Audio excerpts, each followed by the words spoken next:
don't know what's hotter, last week's mega marathon or the weather outside. But as it was so fun to do, this week I thought we'd pay tribute to something else. So today we raise a glass to one of my favourite bars in town, Pressure Drop and Verdant's The Experiment. So this week we have two dynamic brews from the outstanding duo. Firstly, we start with an apology. I'm sorry that people are so jealous of me, but I can't help it that I'm popular. Definitely PD's words and not mine. But we do ask ourselves the question, am I being basic?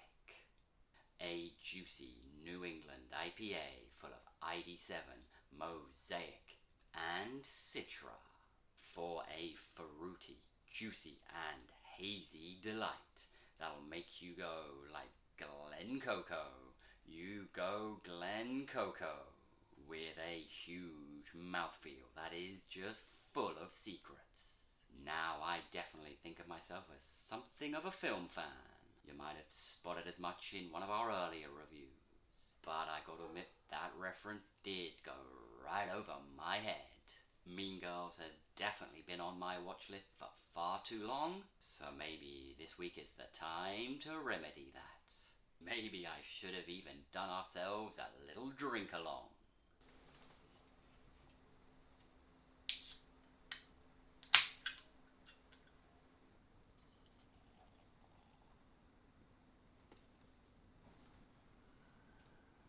Oh, so it is real tropical on the nose. Lots of pineapple, a little passion fruit, and some real sweet berry notes. But it is quite piney too, and there are some citrus notes of orange or tangerine in there. And you do get a feel that something dark is lurking. It's almost resinous or dank.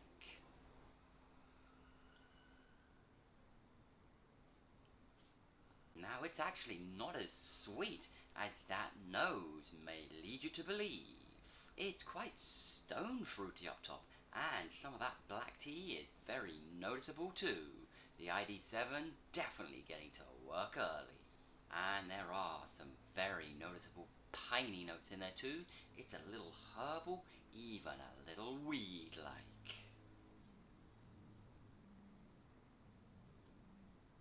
There are some subtle citrus notes in those middles, some grapefruit and tangerine, and some very soft tropical and sweet notes of berry, guava, passion fruit, and mango. And of course, a little of that pineapple.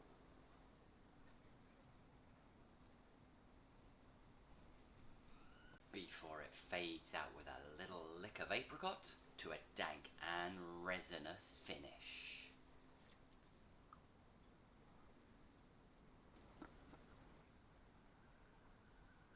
Now, it does have an almost smoothie-like body that's only ever broken up by those resinous and piney notes. But it is aided by a very subtle creamy note. And now we're down into the final third.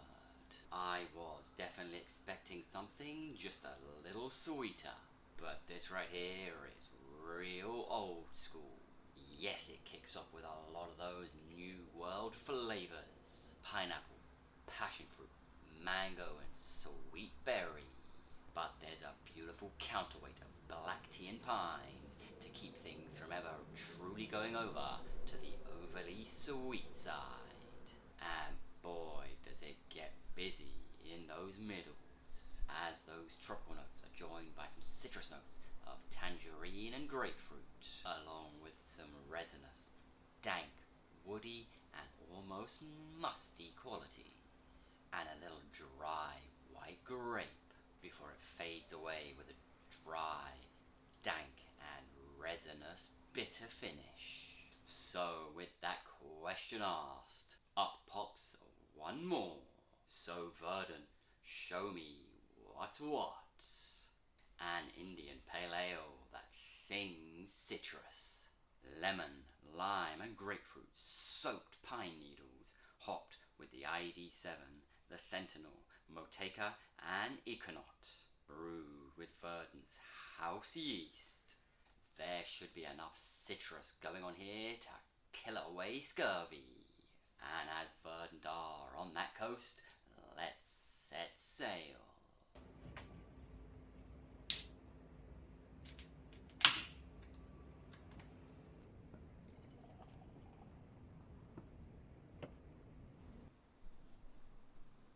So I tell you what, this one smells even sweeter than the last. Again, getting a lot of those tropical notes right up top. Some mango, pineapple, and a little stone fruit. And it must be said, it is real floral too.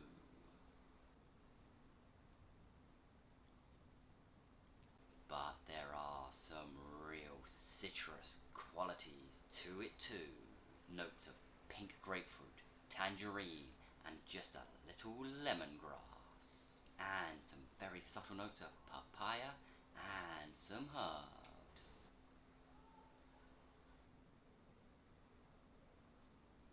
So I'll tell you what, it is a little peppery up top.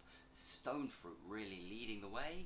It's got a subtle creaminess to it too. There are, of course, some very obvious tropical notes in there, as well as a little nudge of that pink grapefruit and a little of that infamous black tea. And there are some real notes of sweet berry up there, but it's real herbal, almost eucalyptus-like. And if we were doing a classic head-to-head, this one would definitely be taking the point for the top notes.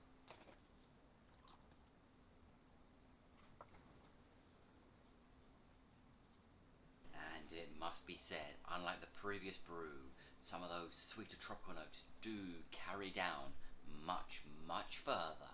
You are getting notes of pineapple and mango bleeding into those middles, but it must be said it is those floral and herbal notes that really dominate this brew, along with those stone fruit and black tea vibes. So it must be noted that it is nowhere near as complex or as ever developing as that previous one. So again, if we were scoring them head to head, we might just be at one apiece. And now we're down into the final third. It does again kick off a little less sweet than that nose would lead you to believe. But it is just as floral. It is that said floral note and some herbal qualities that balance things out.